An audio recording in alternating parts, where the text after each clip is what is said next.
It doesn't matter whether you are healing from cancer, autoimmune, chronic fatigue syndrome, Crohn's disease, arthritis. It doesn't matter what you are dealing with, what the name of the disease is. The key component to healing is the same across the board, and it's one that's not discussed openly or as often as it should be. I have noticed in my own healing journey that I could do everything right. I could follow all of the diets. I could do all of the exercise. I could take every supplement. I could drink the teas. I can literally follow everything to a T in an attempt to heal my body. But healing didn't start until my energy shifted, until my emotions shifted. And so when I talk to you guys on this channel so much about allowing and healing trauma, healing from, it could be any trauma, childhood trauma, relational trauma, even like a big event, like a car accident or being robbed, it doesn't matter what your trauma is or how long it's been there, but addressing it, finally sitting with it, getting curious and allowing whatever it's trying to tell us to come through. This is when real healing begins, because you cannot heal unless you connect to your heart space. Your heart space, if it's open and filled with love and compassion and connection and peace and safety, and all of these things are being generated from here, we begin to heal. Our immune system ramps up. It kickstarts all over again. Our body begins attacking the invaders. Our body begins healing and correcting whatever had gone wrong. But when we are riddled with trauma, with emotional upset, with stress, with pain, with grief, with anger, it shuts down our heart space, which then shuts down our immune system. Our immune system is responsible for healing our body. And so if that part of us is shut down because we're disconnected from love, we're disconnected from our true nature, then healing cannot occur. So this is why you will hear people say, I'm doing everything right. I'm following, the guidebook to a T, and I'm just not getting better. Because it's not the outside things that we do, like the diet and the exercise. These are all wonderful things to support our body. But our body is not going to utilize them properly unless we are in alignment with who we were created to be, and that is love. So true healing starts in the heart space. This is why Jesus, who was filled with the Holy Spirit, Jesus represents pure love. He loved everyone. He wasn't judgy. He wasn't casting people down and criticizing them and calling out all of their sins. He embraced people with so much love. And that love that he had in his heart, the Holy Spirit, was able to heal people. When the woman with the issue of blood touched his garment, he knew. He could feel his power draining from him. That's energy. He could feel it being taken from him and given to her. And so he stopped and asked her. And so, anyways, the point is, that is what is the healing component to Jesus Christ, was his love for the people on earth. Pure, unconditional love. And so Christ represents that. And when we have that, when we are connected with the Holy Spirit, we are filled with love. Love and light and joy and peace and happiness and safety. And so all of these things interconnect. And so the key component to actually healing and overcoming whatever it is that you've been facing, whatever it is that you have been battling in your body and in your emotions, is love. When I was studying miraculous remission, miraculous turnarounds, like people beating disease miraculously, if you read into multiple different accounts, you will find that it's almost deemed supernatural. It's deemed to be like an internal transformation. And this is what shifted something within the body. And so there are stories of people who are literally on their deathbeds or with heart failure or with cancer or have a heart attack or whatever it is. And in a moment, they undergo some sort of transformation, some transformative power that then releases them from the shackles of disease. And so if you look at the transformative power, well, if you look at like the heart space and understanding just how the heart space holds so much power to heal us, or being cut off from the heart space can cause so much grief and pain and misery and dis-ease in our bodies, then that transformation, that miraculous transformation that these people are undergoing is nothing more than reconnecting to love. So it's overcoming the trauma, overcoming the emotions, overcoming the grief and the anger and the things that they had been carrying with them. Finally, releasing it, working through those things, and then coming out as pure unconditional love. Because that is our true natural state of being. And so once you take away the mess, we return back to our original blueprint, which is love. Little children are just so carefree and joyful, and they're not constantly worried about tomorrow. They're not obsessing about what's coming next. They have the ability to plug in and just sort of play and see the best in everything. Children are filled with faith and with love and compassion until they learn otherwise. And so it's the trauma that we go through that takes us out of that natural state of being and makes our load that we carry through life heavy and burdensome, because we become disconnected from that heart space. So if you have been attempting to heal, if you have been doing the diets and the exercise and taking the supplements and spending thousands of dollars on coaches, and you're doing everything right, but you can't seem to figure out why you're not healing. And maybe you think, oh, my case is different than other people's. I must be more severely ill.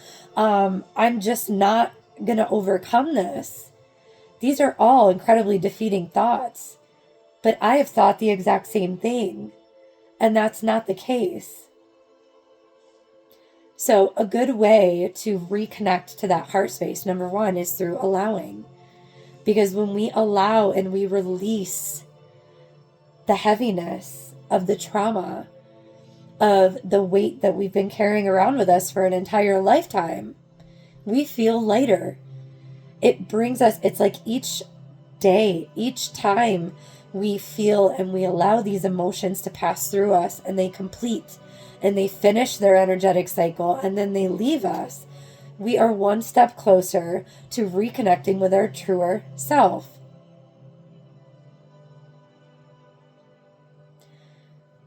Another thing outside of just the allowing is doing things that light you up, having fun, being playful. Another great way to connect with your heart space is prayer. Praying to Jesus, inviting him in, allowing him to, making room for him to come in and clean house. So to heal these wounds, you don't have to do it all alone. You can ask for help. And so prayer is a wonderful way to connect to your heart space.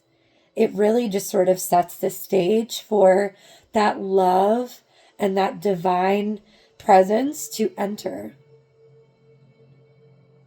Another wonderful way, I do this often, is finding music. It's almost like sound healing. Finding music that invokes a loving feeling, a peaceful, joyful response from you. So for me personally, and I'm going to give you, this is just what I do, either worship music or I do instrumental music that I find to be just touching and beautiful. Another thing that I love is there's a video game, it's many years old, called Skyrim. And the man who wrote the music for this video game is a famous, I think, composer. His name is Jeremy Soule.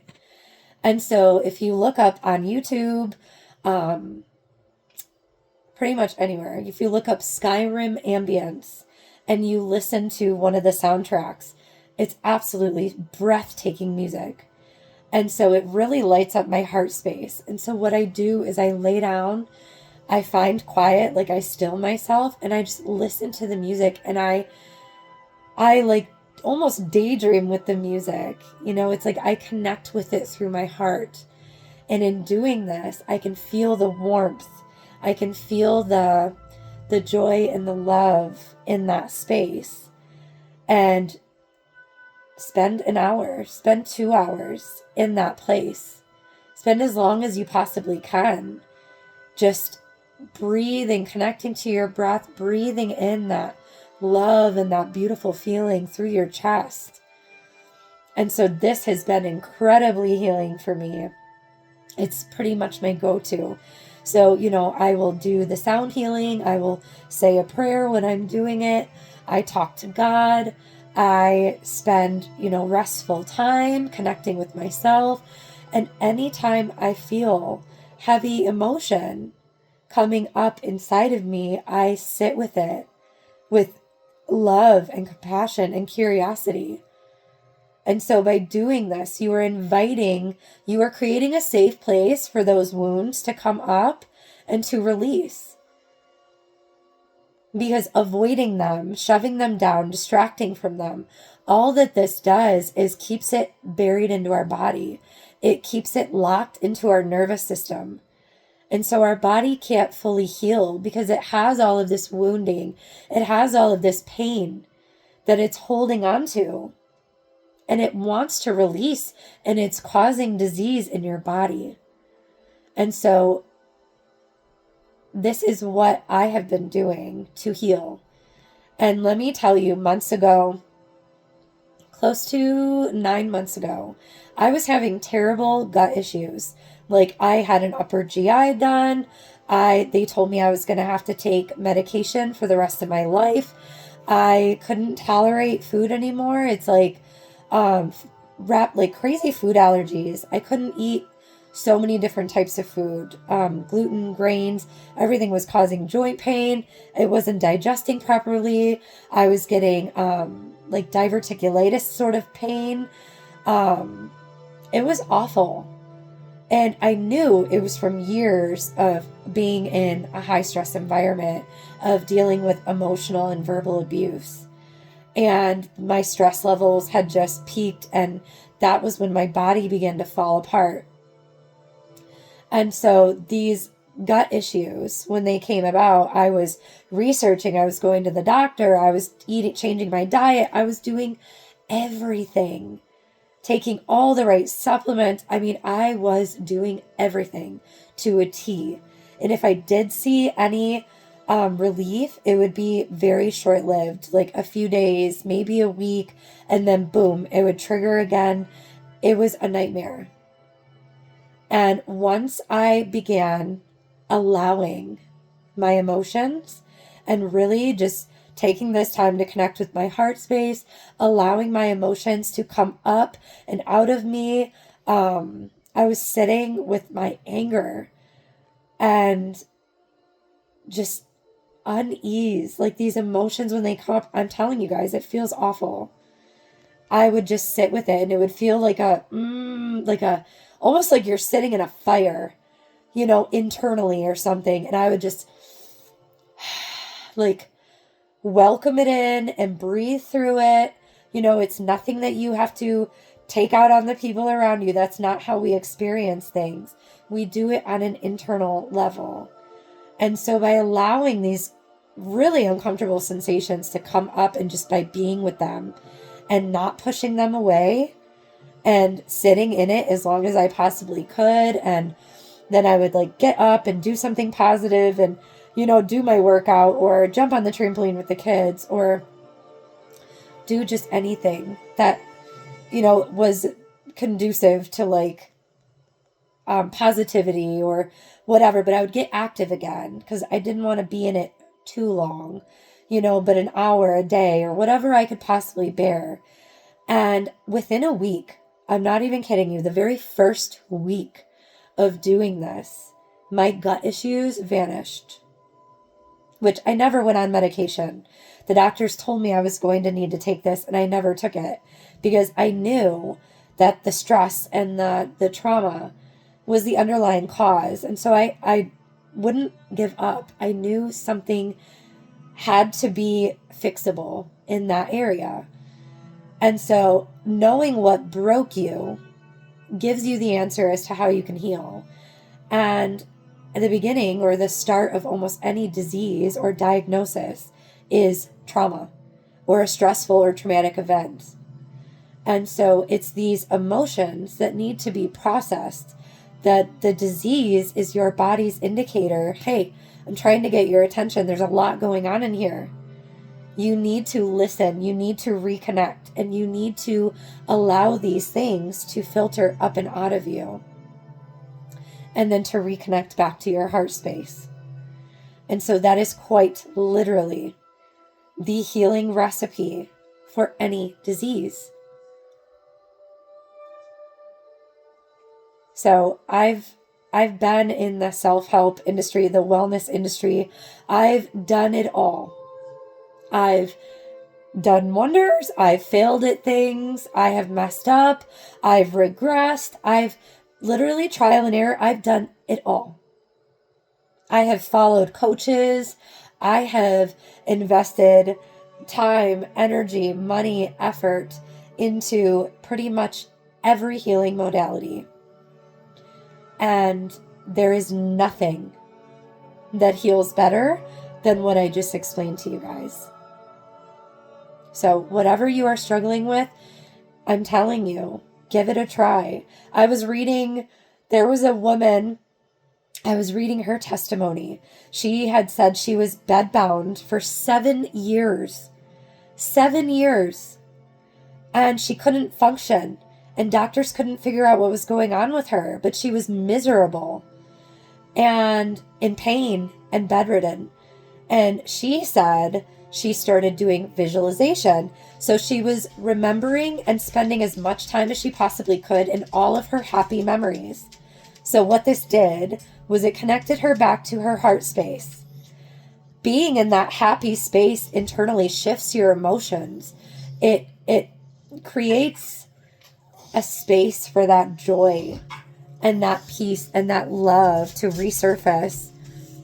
And so that allows the healing. And within, I think she said 3 months or 6 months, like she was up and fully moving and out of bed and like almost 100% health-wise.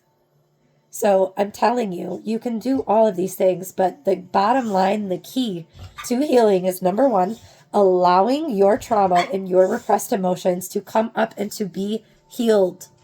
And number 2, connecting with your heart space, inviting love back in. That is the key. So I love you guys. God bless.